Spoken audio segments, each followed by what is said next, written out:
Hi, this is my art history recreations project. So first, I wanted to start off with the Mona Lisa by Leonardo da Vinci. For the background, I did use a real photo of mountains and rivers. For her veil, I used a napkin, and I did try to get rid of my eyebrows too to try to replicate her quote-unquote missing eyebrows.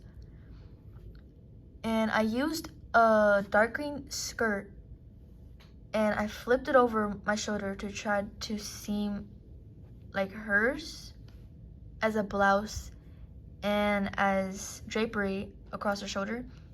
And I do see some sort of orange or brown sleeve, half sleeve on her arms.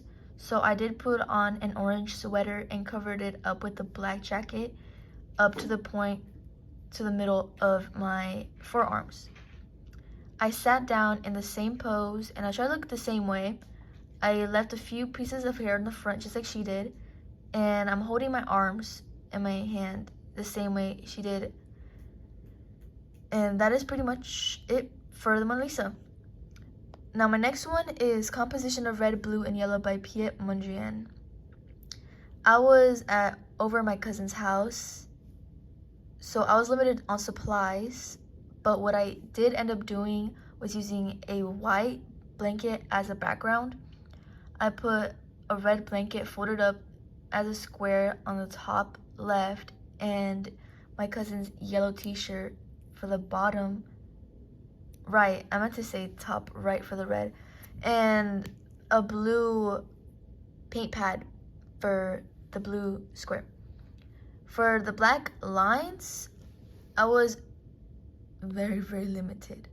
I use a watch, pepper spray, a pencil, a controller, a lanyard, a mouse, an iPhone box, another pepper spray, and the tip of a lighter. Next, I used my cousins as the models. I did Untitled number 228 by Cindy Sherman. I used my cousin as the lady model and I photoshopped my cousin's head floating to be the prosthetic head. For the drapery around the back, the fabrics, I used my sister to hold up a blanket. I did add a beige cap or wrap around my cousin's head to match hers, along with a beige and yellow that is around her chest going across her back, around her neck. For the blue ribbon or fabric that seems to wrap around her chest, I used again the lanyard, a sock, and a belt. And she's holding his head the same way. She has her feet out, and I used the color red for the dress that she's wearing, and I told her to look off to the side, or at least to her head. My next one is The Two Fridas by Frida Kahlo. I didn't have any green chairs, so I took a picture of an egg carton and photoshopped that as my chair. Now for the skirt and the shirt of the left Frida, I used my mom's shirt and her sweater as my skirt. I tied a red balloon around my neck with a red lanyard to represent the blood and the heart. I wrapped around that same red lanyard around my arm and cut it, quote unquote, started cutting it or pinching it closed at the very end of the vein, letting it still spill over just a little bit. I'm holding hands with myself too to represent that connection and trying to reconnect with identity or figure out my identity.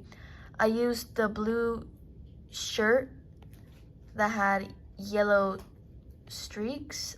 Mine was a plaid shirt. It doesn't look as yellow here, but it was yellow in person, or it seems.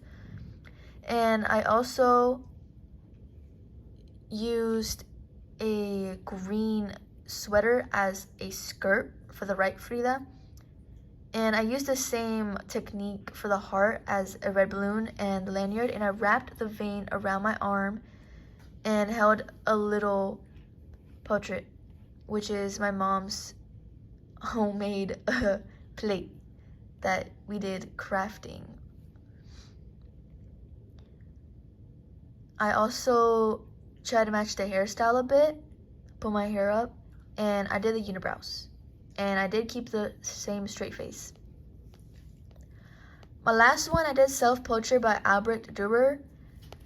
I modeled in front of my couch to try to represent the darkness behind him, tenebrism, and I held my chest piece closed, my cloth, my jacket, just like how he did with his Jesus-like pose.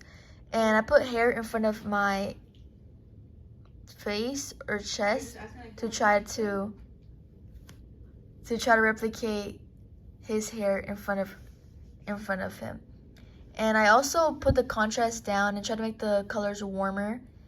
I did the facial hair exactly like him, and I even added the little hair along the tip of him.